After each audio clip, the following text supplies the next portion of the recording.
दोस्तों सुजलोन एनर्जी की बात करें तो आखिरकार में वो गुड न्यूज़ आ गई जिसका हमें इंतजार था।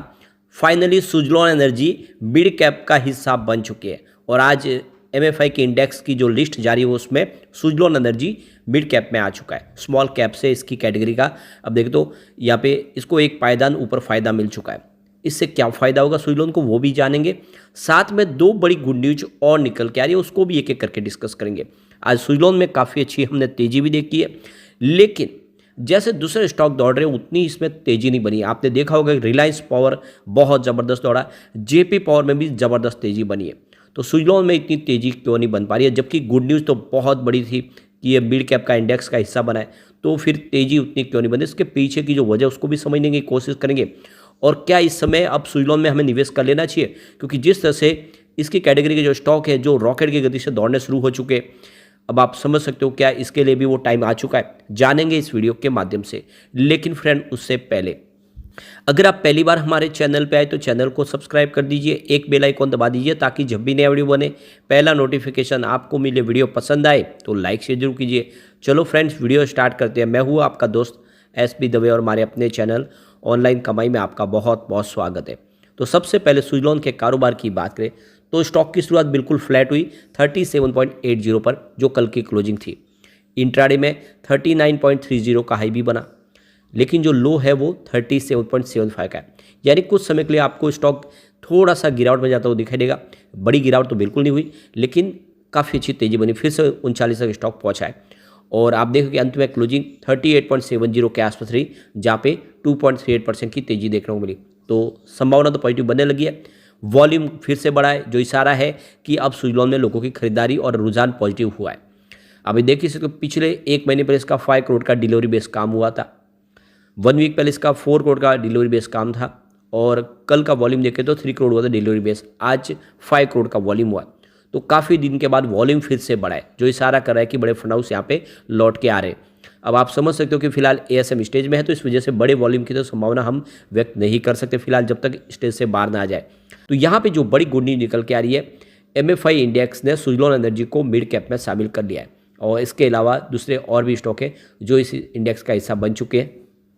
तो आज एमएफआई इंडेक्स ने अपनी लिस्ट का ऐलान किया है, और ये लिस्ट का जो आप देखें तो इसमें 1 फरवरी से इसकी शुरुआत होगी, उसका इंडेक्स का हिस्सा बनेगी, और ये जुलाई 2024 तक रहेगी, 6 महीने के लिए रहेगी क्वार्टरली। उसके बाद फिर से इसमें रिव्यू करके उसको बदला जाएगा। हो सकता है आने वाले समय लार्ज कैप भी बन जाए, अगर वॉल्यूम बढ़ता रहा तो लार्ज कैप में भी सुजलोन आने वाले समय जा सकता है।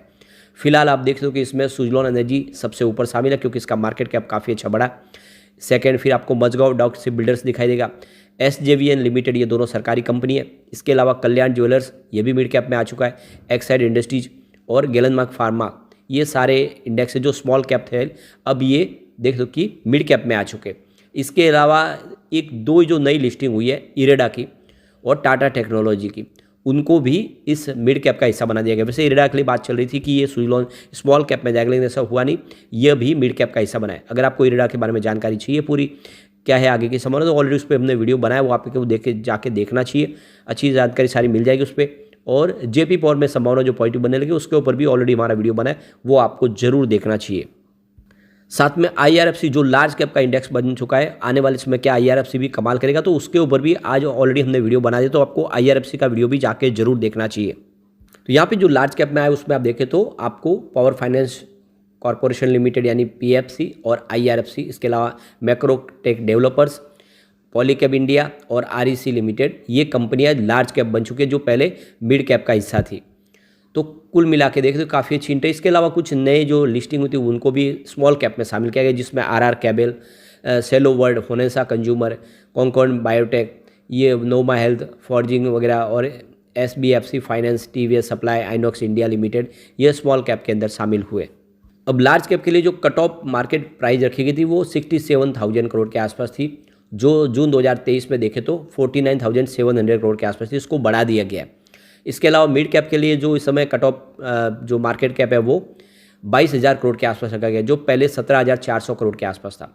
तो अब देख सकते हो कि ये जो सुजलोन का मार्केट कैप उससे ऊपर हुआ है, तो बिल्कुल ये मिड कैप का हिस्सा बना है।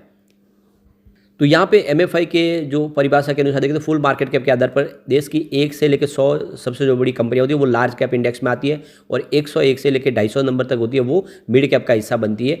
उसके बाद 251 से ऊपर की कंपनियाँ वो स्मॉल कैप इंडेक्स में शामिल हो जाती है। अब इस इंडेक्स को लेकर नोमा अल्टरनेटिव की तरफ से उनके जो रिसर्च हेड है अभिलाष पगारिया, उन्होंने कहा है कि एमएफआई इंडेक्स कैटेगरी में मुख्य लिस्ट रूप से active equity mutual fund manager के लिए होती है, और इससे उनके कैटेगराइजेशन में मदद मिलती है। लेकिन ज़रूरी नहीं कि इससे स्टॉक में फंड का जो फ्लो है तुरंत देखने को मिले, और इसमें समय भी लग सकता है। आमतौर पर जब स्टॉक निचले कैटेगरी से ऊपर की ओर बढ़ता है, जैसे कि स्मॉल कैप से मिड कैप और फिर मिड कैप से लार्ज कैप, तो उसकी विजिबिलिटी बढ़ती है, यानी लोगों का भरोसा बढ़ता है। अब ये स्मॉल कैप कंपनी तो बहुत सारे निवेश नहीं आता था, अब ये कंपनी मिड कैप बन चुकी है, तो बहुत सारे इन्वेस्टर जो सिर्फ मिड कैप में निवेश करते हैं उनका निवेश भी आएगा, लोगों का भरोसा बढ़ेगा, तो सुजलॉन में आने वाले समय इसका बेनिफिट देखने को मिलेगा। अभी एक बड़ी गुड न्यूज़ गुजरात से निकल के आ रही है। गुजरात में देखो वाइब्रेंट गुजरात ग्लोबल समिट होने जा रहा है 10 से 12 जनवरी को, जिसमें ग्रीन एनर्जी सेक्टर में बहुत सारा निवेश आने की संभावना बन चुकी है। बहुत सारी कंपनियां जो यहाँ पे बिजनेस टाइप करेंगे, करीब 7.17 ट्रिलियन रुपीज़ का निवेश आने की संभावना। करीब 58 कंपनी ने इसके लिए अलग अलग साइन किए एग्रीमेंट, और आप देख सकते हो ये बहुत बड़ा निवेश होगा। आप ये समझ ही सकते हो कि स्पेशली इसमें आप देखें तो एनर्जी सेक्टर में बड़ा निवेश आने वाला, ऑयल गैस और केमिकल सेक्टर में निवेश आएगा। स्पेशली ग्रीन एनर्जी को सरकार प्रमोट कर रही है, उसमें गुजरात काफ़ी तेज़ी से आगे एक्टिव भी है, तो गुजरात में ग्रीन एनर्जी को बहुत सारा निवेश आने की संभावना है। तो ये जो ग्लोबल समिट गांधीनगर में होगा 10 से 12 जनवरी, जिसमें आप देखें तो काफ़ी संभावना पॉजिटिव बन रही है। काफ़ी बड़ी यहाँ पे ऑलरेडी MOU साइन होने लगे। अब इसके बीच में जो सबसे जो बड़ी गुड न्यूज़ है कि जूनिपर एनर्जी भी यहाँ पे बड़ा निवेश करने जा रही है। जूनिपर ग्रीन एनर्जी करीब 8,000 करोड़ रुपए का इन्वेस्टमेंट करने जा रहे हैं रीजनेबल एनर्जी सेक्टर में गुजरात में, और ये गुड न्यूज़ सुजलॉन के लिए है, क्योंकि आप देख सकते हो कि जूनिपर एनर्जी के साथ में पहले से ही बिजनेस टाइप है सुजलॉन एनर्जी का। इससे पहले देख सकते हो कि अक्टूबर में ही 50.4 मेगावाट का विंड प्रोजेक्ट है जूनिपर की तरफ से मिला है सुजलॉन एनर्जी को द्वारका डिस्ट्रिक्ट में। तो ये अभी जो 8,000 करोड़ का भारी भरकम निवेश होने वाला है इस वाइब्रेंट गुजरात के तहत, उसमें जो विंड एनर्जी के प्रोजेक्ट होंगे उसको बनाने का सारा कामकाज और मेंटेनेंस का कामकाज वो सारा सुजलॉन को मिल जाएगा। तो ऐसे में ये एक तरह से गोल्डन अपॉर्चुनिटी है जो वाइब्रेंट समिट होने जा रहा है।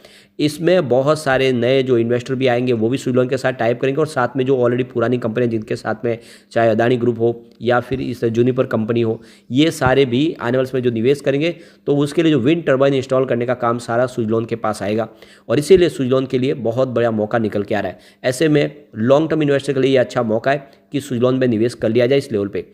और आप समझ ही सकते हो कि सुजलॉन विंड एनर्जी सेक्टर की इंडिया की नंबर 1 कंपनी है। प्राइस इस समय भले नहीं बढ़ रही है, उसके पीछे वजह कि स्टॉक पहले ऑलरेडी बहुत ज़्यादा दौड़ चुका है, और ऐसे में जब बड़ी तेज़ी के साथ स्टॉक दौड़ता है और भारी मात्रा में लोगों ने शेयर खरीदे हैं, 18-20 रुपये के आसपास लोगों ने करोड़ों शेयर खरीदे हुए, उनके पैसे जब डबल हुए वो यहाँ पे रिस्क नहीं लेना चाहते, वो अपना प्रॉफिट बुक करना चाहते, पैसे डबल हो चुके हैं, और इसीलिए स्टॉक काफ़ी समय से कंसोलिडेट हो रहा है इस लेवल पे।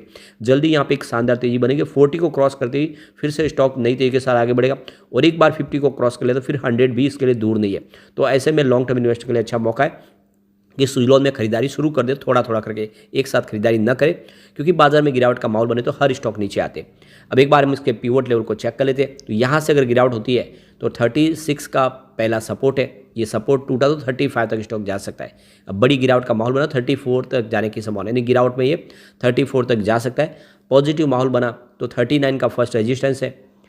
वैसे आज इंट्राडे में 39 को इसने टच किया है, इसको पार करते ही 40 तक जाने की संभावना, और एक बार स्टॉक 40 को क्रॉस किया तो फिर 41 तक जा सकता है, और एक बार 40 को क्रॉस करने के बाद नई तेजी की संभावना बनेगी। इसीलिए यहाँ पे निवेश करना चाहिए, और ये अब इसके लिए मौका अच्छा है क्योंकि कंपनी अब मिड कैप का हिस्सा बन चुकी है, और इसमें बहुत सारा नया निवेश आएगा और सुजलॉन कमाल करेगा। लेकिन फ्रेंड, कोई भी इन्वेस्टमेंट करने से पहले अपने फाइनेंशियल एडवाइजर से बारे ले ले या अपना खुद का रिसर्च करें, क्योंकि मैंने वीडियो आपके एजुकेशनल पर्पज़ के लिए ही बनाया। वीडियो पसंद आए तो लाइक से जो कीजिए और चैनल को सब्सक्राइब कर दीजिए। Thank you friend.